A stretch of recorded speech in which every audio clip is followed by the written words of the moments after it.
Welcome to Planted. My name is Ian, and in this video we look at bamboo. What it is, what it isn't, why you could grow it, why you probably shouldn't grow it, and I've got 3 alternatives that I think give you that wonderful tropical effect without the risk of invasive growth.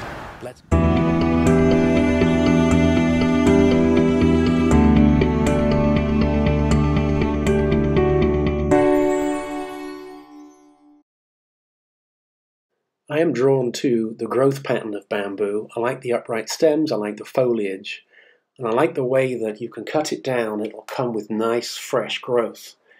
This thicket here is phylostas, very aggressive. This is a running bamboo, and it really has no place in a residential setting.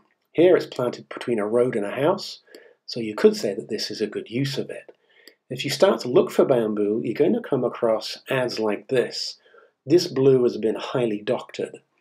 And then you'll see an ad for, in this case, blue bamboo seed, which will not work. So take it from me, aggressive, invasive bamboo have no place in a residential setting. First on our list is arundhadonax, and I have to stress the peppermint stick part. The peppermint stick part means that it's been selected as a named clone for its good behavior. It puts out these little dainty shoots in the springtime, and here I am cutting back last year's wood that went through the winter so that this year, this spring, I get nice new fresh growth. Now I'm showing you this little bit of a video to demonstrate how easy it is to dig it up and move it. There's not a huge mess of running stems to fend, and those are the new shoots you can just see coming up right there. Well behaved, well-mannered, and it has this beautiful upright growth, this green and white stripy growth.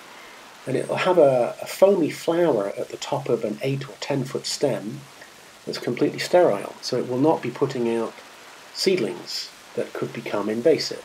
So this gives you a mild-mannered, upright growth pattern with good variegation and no seedlings. And I think it's an absolute winner. Now let's just go back to what it is.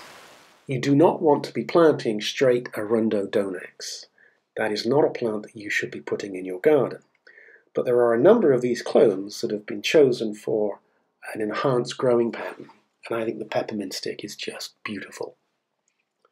Next on our list is the Equisetum. Now, Equisetum used to grow way back when dinosaurs roamed the earth, and there are some of them that are invasive, and there are some of them that are not. Now, this is one called gigantium, and it won't go through the winter up here in Connecticut. It needs to have a little bit of protection, which means that in the summer I can plant it out. This is the first year that I had the plant, and you give it time and let it put out roots and get it established. It still doesn't look very appealing, at least not yet, but it will take a number of years for some plants to really get going.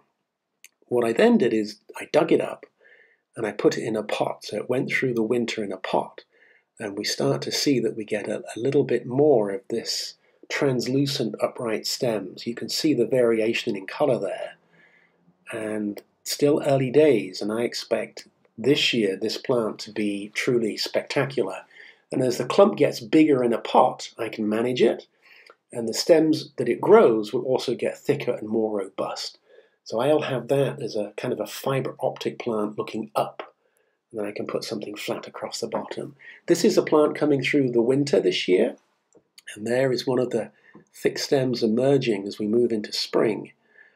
I'll be taking out the agapanthus and giving this a bit more space, and I have high expectations. So this is Equisetum gigantium, and I love this plant. It is truly beautiful. You have to see it in the flesh to truly appreciate what it is and what it does. You're not going to find this at any old garden centre. You're going to have to do a search for it to try and find it, but I think it's well worth it. Now, one of my all-time favourite plants is dysporum. This was found, I think it was in 2004 by Dan Hinckley. Upright growth pattern, 3, 4, maybe 5 feet high, but it is just exquisite. And I've missed out on some footage that I thought I shot, but I do have a little root that fell off when I moved this, so I stuck it in a pot, and it started to reward me with new growth, for which I'm absolutely delighted.